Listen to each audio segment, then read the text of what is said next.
네, 안녕하세요. 유니치 영은입니다. XR 기기 시장에 무서운 돌풍이 예고되고 있습니다. 정말 시장 파괴력을 지닌 기업이라고 해도 과언이 아니죠. 애플에서 드디어 XR 기기를 올 하반기부터 양산을 추진하고요. 빠르면 내년 상반기에 XR 기기를 출시할 예정이라고 합니다. 근데 이제 시중에 나온 이미지들 중에서 AR 글래스가 있거든요. 제가 아이언맨 참 좋아하는데 아이언맨이 맨날 끼고 다니는 그런 선글라스 같은 느낌이에요. 그런 느낌의 AR 글래스는 아니고요. 그 이전에 그 AR 글래스의 기반이 되는 하나의 기종으로서 헤드셋 형태로 나온다고 합니다. 애플은 어쨌든 25년에 AR 글래스를 목표로 하고 있기 때문에 이번 출시가 그 AR 글래스의 기반이 되는 건 확실하게 되는 것 같습니다.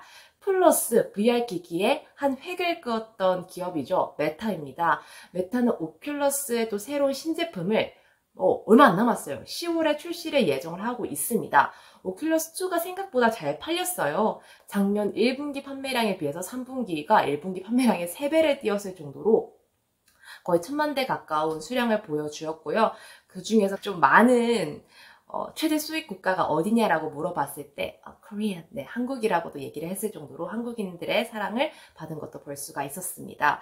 올 10월이라 네, 우리 학부모님들 12월 크리스마스 화이팅 무사히 넘기길 바라겠습니다. 지금까지는 이 VR 기기는 거의 75% 정도로 메타가 독점하는 시장이었지만 애플이 참전한다면 아마 상황은 조금 달라질 수도 있겠죠. 근데 애플이 들어선다면 다른 기업들도 특히 뭐 삼성이나 또 다른 여러 기업들도 이제 참전할 수 있는 그런 기회가 될 수 있기 때문에 XR 시장이 확장되는 것은 기정사실화라고 생각을 합니다. 사실 우리가 업종이 시작될 때 있어서 정말 시작 전에 초읽기 이거 할 거야 할 때 주가적인 부분에서도 슈팅이 나오고 그리고 실제로 시제품이 좀 나왔을 때 또 한 번 슈팅이 나오고 또 다른 업체들도 막 들어와서 전방위적으로 펼쳐나갈 때 또 세 번째 슈팅이 나오는 거거든요. 지금 이 전방위적으로 성장이 시작되는 구간이 전 전기차 시장이라고 생각을 하거든요. 전기차와 관련된 주식들이 어떻게 성장했는지 알면은 여러분들이 감이 오실 거예요. 그렇기 때문에 업종이 확장되기 직전에 이런 기술의 우위를 점한 기업이나 또 시장 지배력 있는 기업에 선제적으로 투자하는 것은 훌륭한 투자 방법이 될 수 있다고 생각을 합니다. 다만 XR기기 시장과 전기차 시장을 비교한다면 잽이 안 됩니다. 전기차 시장은 필연적으로 내연기관이 모두 다 친환경차로 바뀌게 되는 어느 순간이 있을 때까지는 엄청난 성장률을 보여줄 수밖에 없어요. 그리고 워낙 고가의 산업이고 정말 전반적인 산업에 영향을 미치고 있는 그런 시장이기 때문에 잽이 되지 않는 것은 사실입니다. 그렇기 때문에 이 두 개를 한번 섞어봤어요. XR 기기라는 건 어떻게 보면 시장의 반응, 소비자들의 반응이 제일 중요하잖아요. 산업에서는 많이 이용되긴 하지만 이거 평소에 AR 글래스, VR 기기를 차는 거는 소비자들의 반응에 따라서 달라지는 거기 때문에 이게 조금만 마음에 안 들어도 이제 판매량이 완전 엇갈릴 수가 있게 되는 거기 때문에 조금 이 XR 기기 기업만 밀고 가기에는 조금 위험 요소가 크다라고 생각이 됐습니다. 그렇기 때문에 최소한 안전마진을 마련하고자 XR 기기에도 진출을 하고 있지만 엄청난 성장률을 보여주고 있는 전기차 시장에도 참여하고 있는 기업 이 두 개를 섞어가지고 말씀을 드리려고 합니다. 그러면 XR 기기랑 전기차랑 아니 뭐 어떻게 같아? 자동차 하면은 전방 주시해야 되잖아요. AR 하고 있으면 안 되잖아요. 하지만 놀랍게도 XR 기기와 또 전기차 시장에 공통적으로 들어가는 기술이 있습니다. 바로 디스플레이 그리고 FPCB라고 하는 연성 회로 기판입니다.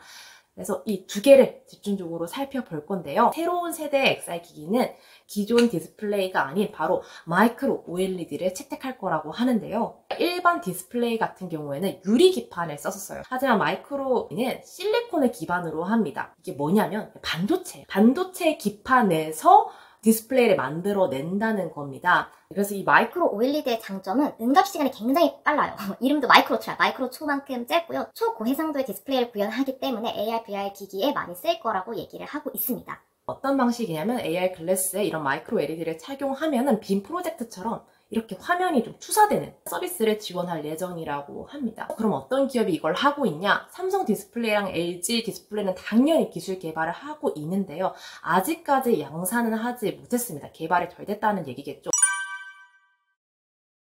하필이면은 중국의 BOE 정도만 지금 양산을 가능을 하고요. 그런데 왜 이걸 설명하고 있냐? 중국 BOE의 납품을 하고 있는 한국 기업이 있습니다. 기업의 이름은 바로 선익 시스템. 국내 유일도 아니에요. 세계 유일하게 마이크로 LED 증착 장비를 만들 수 있는 기업이고요. 마이크로 OLED의 성공을 좌우하는 것은 바로 증착 장비라고 볼 수가 있는데요. 300mm 웨이퍼 증착 장비를 갖고 있거든요. 기존에 있는 200mm, 또 150mm보다는 훨씬 더 거의 2배, 4배 이상 생산량이 높기 때문에 어쨌든 제조업체는 단가를 낮추는 게 만지를 많이 남기는 게 이게 핵심이잖아요. 그래서 이 증착 장비가 필수라고 합니다. 만약에 이 BOE가 이 납품 양산한 걸 가지고 실제로 상용화, 판매까지 한다면은 선익 시스템이 사실 큰 기업은 아니고 코스닥도 5천억도 안 되는 기업인데 엄청난 성과와 이력을 남긴 거라고 볼 수가 있는 거죠.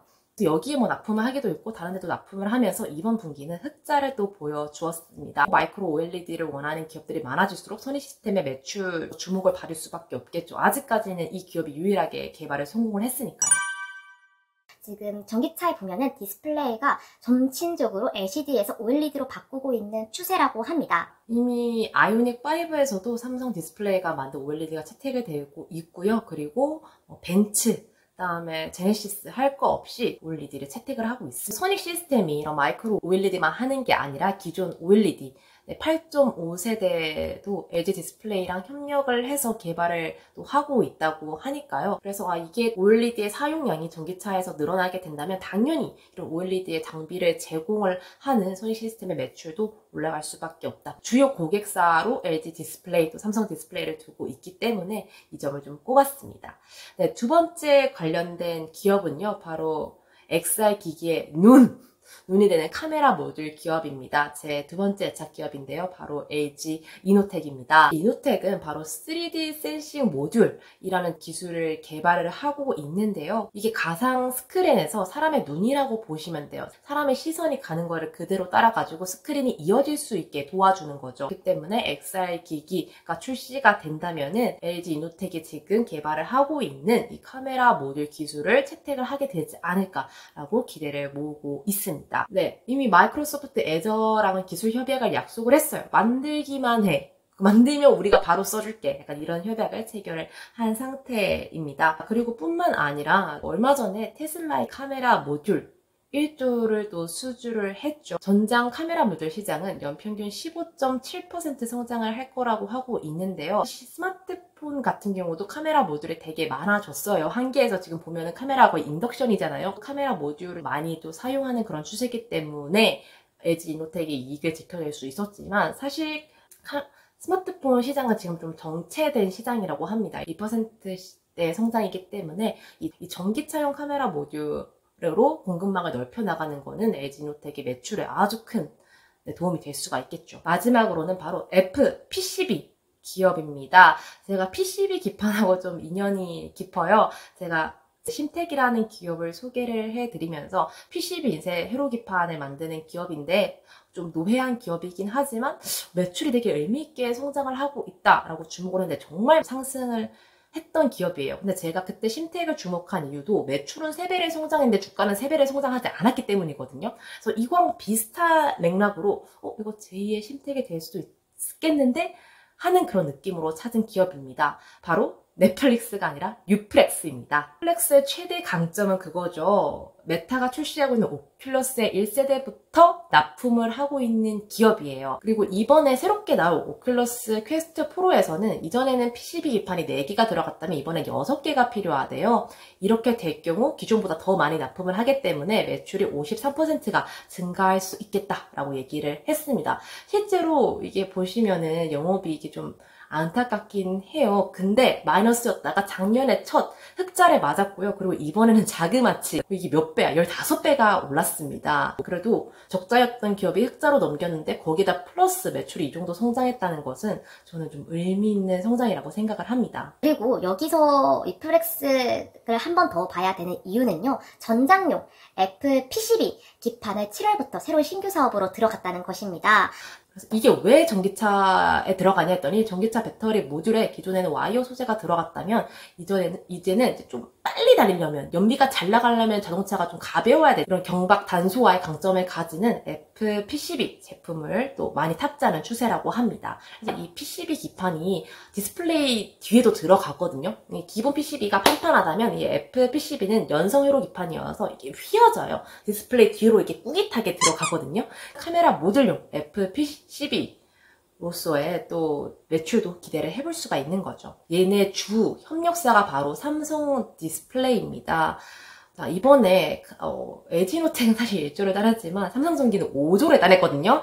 네, 삼성전기가 카메라 모듈을 납품할 때 뉴프렉스 제품을 선택해서 하기 때문에 뉴프렉스의 매출 성장도 엄청나게 또 성장을 할 수가 있는 거죠. 아직까지는 측정이 안 된 것 같은데 이것까지 측정이 된다면 내년, 내후년의 매출 성장은 저는 어마무시할 거라고 생각이 들어요. 네, 오늘은 XR 기기 시장에 또 필수적으로 필요한 기술 그리고 전기차 시장에도 함께 참여하고 있는 그런 기업들을 한번 알아보았고요. 제가 이렇게 직접 찾아서 공부를 했을 때 의외로 되게 수익을 많이 안겨줬었어요. 그렇게 유명하진 않지만 공급망이 탄탄하고 매출 성장을 꾸준히 이뤄줄 수 있는 기업, 그렇게 해서 발견했던 게 뭐 리노공업, 심텍 이런 기업들이었거든요. 에지노텍도 마찬가지. 저도 열심히 한번 서치를 해보고 이 공부한 결과를 여러분에게 나누고 있는 거거든요. 열심히 했으니까 의미 있는 결과로 여러분들께도 도움이 됐으면 좋겠습니다. 그럼 다음 시간에 만나요. 안녕.